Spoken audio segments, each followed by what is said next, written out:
ಸರ್ವರಿಗೂ ಗೌರಿ ಗಣೇಶ ಹಬ್ಬದ ಹಾರ್ದಿಕ ಶುಭಾಶಯಗಳು. ಗೌರಿ ಮತ್ತು ಗಣೇಶ ಎಲ್ಲರಿಗೂ ಅಭಿವೃದ್ಧಿ, ಸಂತೋಷ, ನೆಮ್ಮದಿಯನ್ನು ತರಲಿ ಅಂತ ಕೋರಿಕೊಳ್ಳುತ್ತೇನೆ. ಈಗ ಧನುಷ್ ಕದಮ್ಮ ಅವರು ಗಣೇಶನ ಹಬ್ಬದ ಪ್ರಯುಕ್ತ ಒಂದು ಪುಟ್ಟ ಕತೆ ಹೇಳುತ್ತಾರೆ. ಬನ್ನಿ ಕೇಳೋಣ. ಎಲ್ಲರಿಗೂ ಗಣೇಶ ಹಬ್ಬದ ಶುಭಾಶಯಗಳು. ಈ ದಿನ ನಾನು ಗಣೇಶನ ಪುಟ್ಟ ಕಥೆಯನ್ನು ಹೇಳೋಕೆ ಬಂದಿದ್ದೀನಿ. ಪಾರ್ವತಿ ಪುತ್ರ ಶ್ರೀ ಗಣೇಶ ದೇವತೆಗಳಲ್ಲೇ ಪ್ರಥಮ ಪೂಜ್ಯ ದೇವತೆ. ಅವನನ್ನ ವಿಘ್ನಹರ್ತನ ಸ್ಥಾನದಲ್ಲಿ ಪೂಜಿಸಲಾಗುತ್ತೆ.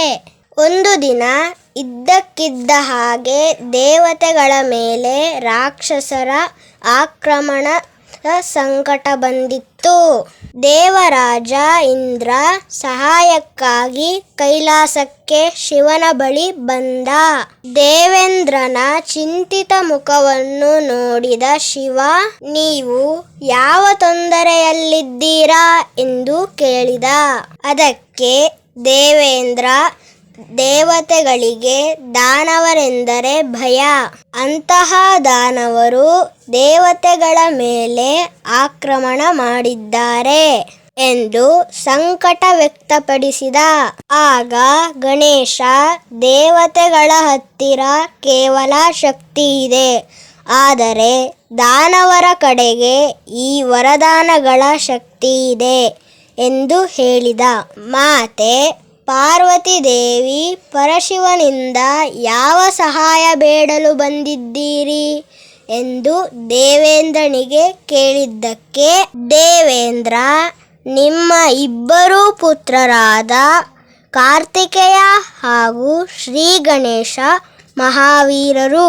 ಅದಕ್ಕೆ ನಮ್ಮ ಸಹಾಯಕ್ಕೆ ಇಬ್ಬರಲ್ಲಿ ಒಬ್ಬರನ್ನು ಇಂದ್ರಲೋಕಕ್ಕೆ ಕರೆದುಕೊಂಡು ಹೋಗುತ್ತೇವೆ ಎಂದು ಕೇಳಿಕೊಂಡರು. ಇದಕ್ಕೆ ಪಾರ್ವತಿ ಪರಮೇಶ್ವರರು ಕಾರ್ತಿಕೇಯ ಹಾಗೂ ಗಣೇಶ ಇಬ್ಬರೂ ಈ ಕಾರ್ಯಕ್ಕೆ ಯೋಗ್ಯರು. ಹಾಗಾಗಿ ಇವರಿಬ್ಬರಲ್ಲಿ ಯಾರು ಸಹಾಯ ಮಾಡಬಲ್ಲರು ಎಂಬುದಕ್ಕೆ ಒಂದು ಪರೀಕ್ಷೆ ಇಡೋಣ ಎಂದರು. ಆ ಪರೀಕ್ಷೆ ಏನಂದ್ರೆ, ಇವರಿಬ್ಬರಲ್ಲಿ ಯಾರು ಮೊದಲು ಪೃಥ್ವಿಯನ್ನು ಸುತ್ತಿ ಪರಮೇಶ್ವರನ ಬಳಿಗೆ ಬರುತ್ತಾರೋ ಅವರು ಸಹಾಯ ಮಾಡಲು ಯೋಗ್ಯರು ಎಂದು.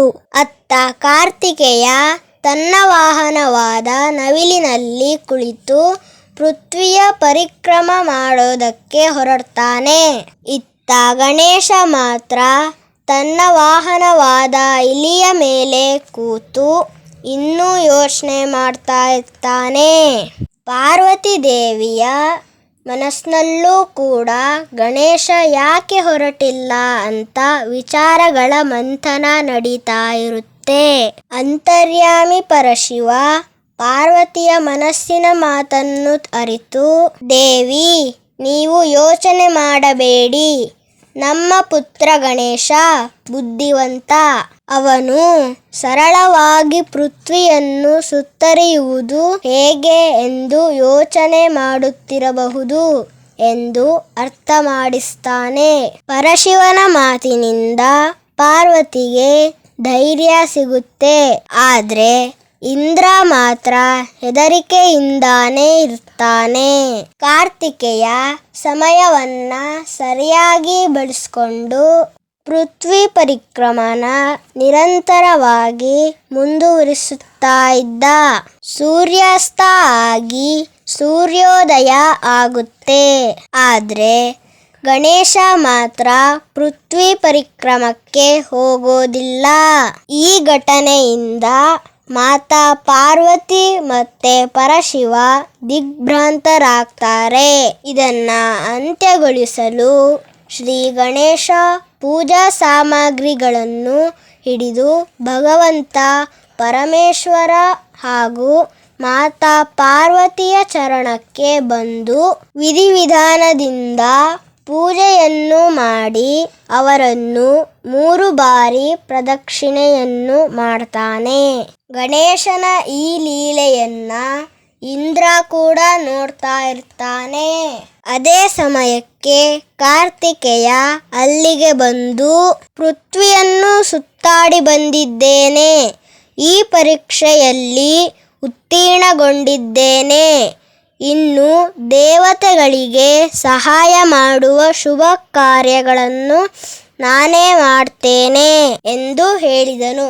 ಕಾರ್ತಿಕೇಯನ ಈ ಸಫಲತೆಗೆ ಪಾರ್ವತಿ ಪರಮೇಶ್ವರರು ಶುಭ ಹಾರೈಸಿದರು. ಆಗ ಶ್ರೀ ಗಣೇಶ, ನಿಮ್ಮ ಶುಭ ಹಾರೈಕೆ ಹಾಗೂ ಆಶೀರ್ವಾದದ ಮೇಲೆ ನನಗೂ ಅಧಿಕಾರ ಇದೆ.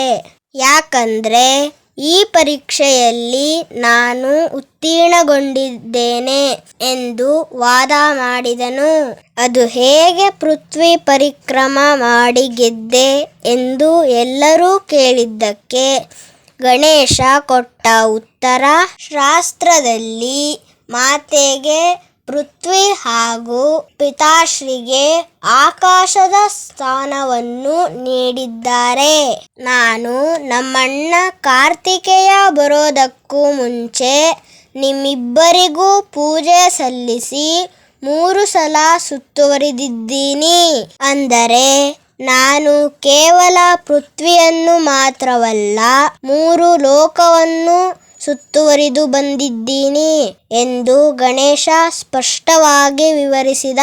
ಶ್ರೀ ಗಣೇಶನ ಈ ಬುದ್ಧಿವಂತಿಕೆಯನ್ನು ಎಲ್ಲರೂ ಒಪ್ಪಿದರು ಹಾಗೂ ತನ್ನ ಬುದ್ಧಿವಂತಿಕೆಯನ್ನು ಮತ್ತೊಮ್ಮೆ ರುಜುವಾತು ಮಾಡಿ ಬುದ್ಧಿವಂತಿಕೆಯ ದೇವತೆ ಎಂದು ಕರೆಸಿಕೊಂಡನು. ಇಲ್ಲಿಗೆ ಈ ಕಥೆಯು ಮುಕ್ತಾಯವಾಯಿತು. ಈ ಕಥೆಯನ್ನು ಕೇಳಿದ ತಮ್ಮೆಲ್ಲರಿಗೂ ಶುಭವಾಗಲಿ.